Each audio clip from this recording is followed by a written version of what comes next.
കർക്കിടക മാസാചരണത്തോടനുബന്ധിച്ച് Thiruvilwamala government Ayurveda ഡിസ്പെൻസറിയുടെ നേതൃത്വത്തിൽ നടത്തിയ ഔഷധക്കഞ്ഞിയുടെയും കർക്കിടക ഔഷധ മരുന്ന് വിതരണത്തിന്റെയും ഉദ്ഘാടനം ഗ്രാമപഞ്ചായത്ത് പ്രസിഡന്റ് പി കൃഷ്ണപ്രസാദ് നിർവഹിച്ചു. ഡിസ്പെൻസറി മെഡിക്കൽ ഓഫീസർ ഡോക്ടർ അഖില സി കർക്കിടക മാസാചരണ ചികിത്സയുടെയും ഔഷധക്കഞ്ഞിയുടെയും പ്രാധാന്യത്തെക്കുറിച്ച് വിശദീകരണം നടത്തി. ഗ്രാമപഞ്ചായത്ത് ജനപ്രതിനിധികളും ആയുർവേദ ഡിസ്പെൻസറി ജീവനക്കാരും പൊതുപ്രവർത്തകരും തദ്ദേശ നിവാസികളും ചടങ്ങിൽ പങ്കെടുത്തു. തുടർന്ന് ഔഷധക്കഞ്ഞി വിതരണവും നടത്തി. നമുക്കറിയാം, കർക്കിടകം എന്ന് പറയുമ്പോൾ എന്തുകൊണ്ടാണ് കർക്കിടകത്തിൽ മാത്രമാണോ കർക്കിടക കഞ്ഞി, അങ്ങനെയൊക്കെ കുറെ സംശയങ്ങൾ നമ്മുടെ ഉള്ളിലുണ്ടാവും.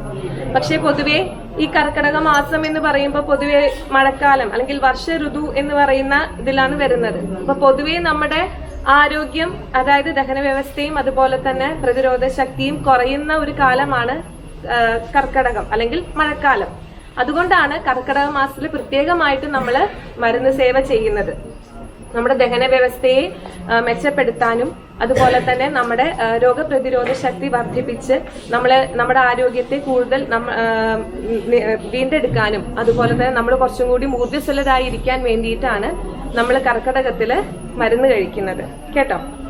അപ്പം പിന്നെ നമുക്ക് ഒരുപാട് സംശയങ്ങൾ വരുന്നതെന്ന് വെച്ചാൽ ആർക്കൊക്കെ ഈ കർക്കിടക കഞ്ഞി ഉപയോഗിക്കാം എന്നുള്ള സംശയം ഉണ്ടാവും. വെച്ചാൽ പ്രായമായവരൊക്കെ വെച്ചാൽ നമ്മൾ കുറച്ചും കൂടി ചെറിയൊരു ജനറേഷനിലെ ആൾക്കാർ വിചാരിക്കും വയസ്സായവർക്കാണ്, അതുകൊണ്ട് ഞങ്ങൾ കഴിക്കുന്നില്ല. പക്ഷെ എല്ലാവർക്കും പ്രായഭേദമന്യേ എല്ലാവർക്കും കഴിക്കാൻ പറ്റുന്ന ഒരു ഔഷധമാണ് കർക്കിടക കഞ്ഞി.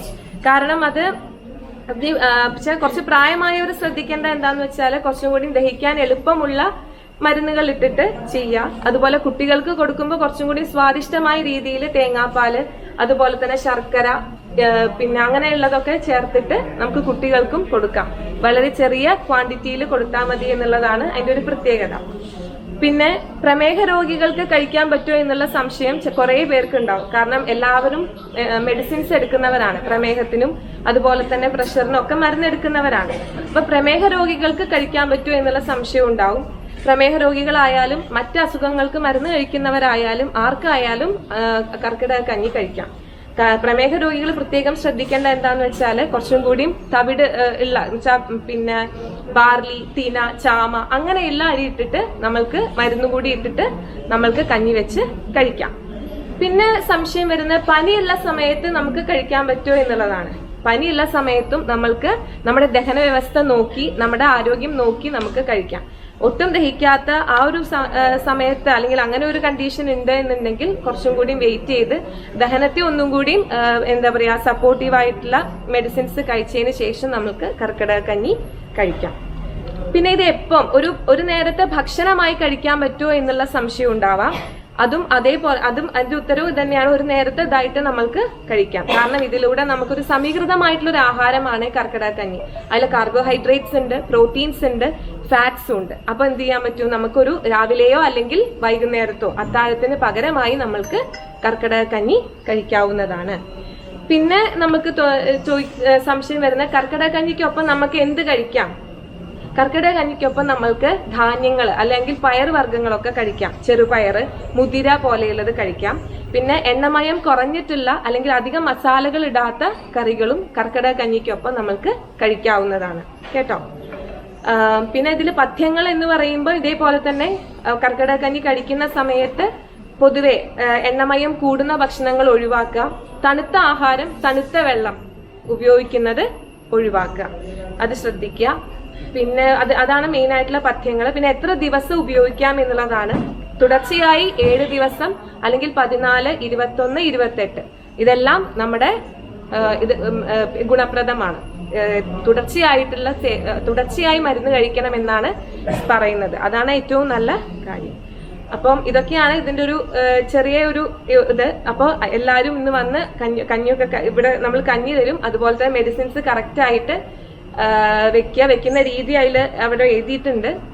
അപ്പൊ അത് കറക്റ്റ് ആയിട്ട് വെച്ച് എല്ലാവരും നല്ല ഇതിനെ സപ്പോർട്ട് ചെയ്യാം കേട്ടോ. അപ്പൊ ഇത് ഉദ്ഘാടനം ചെയ്യാൻ വേണ്ടിയിട്ട് ബഹുമാനപ്പെട്ട പഞ്ചായത്ത് പ്രസിഡന്റ് ക്ഷണിക്കുകയാണ്. മാസത്തെ കുറിച്ച് നമുക്ക് എല്ലാവർക്കും അറിയാം. പണ്ട് മുതലേ നമ്മൾ പറഞ്ഞേക്കുന്നത് പഞ്ഞമാസമാണ് എന്നാണ്. കാരണം ഇപ്പോൾ ആ കർക്കിടക മാസമൊക്കെ മാറി. ഇപ്പൊ എല്ലാ മാസവും ഒരുപോലെയായി നമുക്ക് എല്ലാവർക്കും. പണ്ട് അതായത് നമുക്ക് ഈ കർക്കിടക മാസം എന്ന് പറഞ്ഞാൽ ജൂലൈ 15 മുതൽ ഏകദേശം ഓഗസ്റ്റ് 15, 16 വരെയാണ് കർക്കിടക മാസം നമുക്ക് ഇപ്പോഴും മുന്നേയൊക്കെ അങ്ങനെ തന്നെയാണ്. പക്ഷെ ആ സമയത്തൊക്കെ നമുക്ക് ഒരുപാട് പ്രശ്നങ്ങളാണ്. അന്ന് പണ്ടത്തെ കാലത്ത് എല്ലാം ഞാറുനടലൊക്കെ കഴിഞ്ഞ് പിന്നെ ഒരു പണിയില്ലാതെ നല്ലോണം മഴയൊക്കെ ആയിട്ട് ഇങ്ങനെ വീട്ടിലൊരു അടഞ്ഞുകൂടിയിരിക്കുന്ന ഒരു അവസ്ഥയാണ്. അപ്പോൾ ഇതിൻ്റെ ഭാഗമായിട്ട് നമ്മൾ അന്നാണ് അപ്പോൾ നമ്മൾ ഔഷധക്കഞ്ഞികളൊക്കെ നിറയെ എല്ലാ വീടുകളിലും ഉണ്ടായിരുന്നു. കാരണം നമുക്കറിയാം അന്ന് തകര അല്ലെങ്കിൽ അതുപോലുള്ള പച്ചക്കറികൾ നമ്മൾ വളരെ ആ ഒരു മാസത്തിൽ കഴിക്കാവുന്ന പച്ചക്കറികൾ നമ്മൾ ഒരുപാട് നമ്മുടെ വീട്ടുകാർ നമുക്ക് ചെറുപ്രായത്തിലൊക്കെ ഉണ്ടായി. ഇന്ന് ആ കാലഘട്ടമൊക്കെ മാറി. എന്നും മന്തി മതി, അൽഫാം മതി എന്നുള്ള അവസ്ഥയിലേക്ക് മാറിക്കൊണ്ടിരിക്കുന്നു. അപ്പോൾ ആ പഴമയെ നിലനിർത്താനും നിങ്ങളുടെ ശരീരത്തെ വീണ്ടും ഒരു വർഷത്തേക്ക് ഊർജ്ജസ്വലമാക്കാനൊക്കെയാണ് ഈ കർക്കിടകക്കഞ്ഞി ഇപ്പോൾ ഇത്രയധികം പ്രൊമോട്ട് ചെയ്ത് മുന്നോട്ട് കൊണ്ടുവരുന്നത്. ഇത്തരം കൂട്ടായ്മകളിലൂടെ ഇത്രയും ആയുർവേദ ഹോസ്പിറ്റലുകളിലെ മുന്നൊരുക്കങ്ങളിലൂടെ നമ്മളതൊക്കെ കുടിച്ച് നമ്മുടെ ആ പഴയ തനിമയെ വീണ്ടും പുനരുജ്ജീവിപ്പിക്കുകയും അതുപോലെ തന്നെ നമുക്ക് നമ്മുടെ ശരീരത്തിൽ ഉണ്ടാവുന്ന ഇതുപോലുള്ള അസുഖങ്ങൾ മാറ്റാൻ വേണ്ടി ശ്രമിക്കുകയും ചെയ്യുമ്പോഴാണ് നമുക്ക് അതിലൊരു സമ്പൂർണ്ണ സംതൃപ്തി വരുന്നത്. അപ്പോൾ എന്തായാലും ഈ ഔഷധക്കഞ്ഞി കുടിച്ചുകൊണ്ട് തന്നെ ഉദ്ഘാടനം ചെയ്യാം. എല്ലാവർക്കും അല്ലേ? എല്ലാവരും കൊടുക്കും. എല്ലാവർക്കും കൊടുക്കും.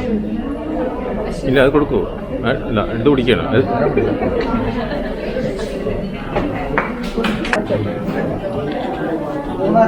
ഓക്കെ.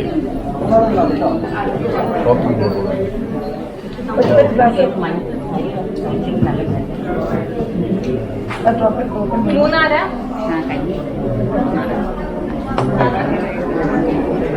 4 4 5 5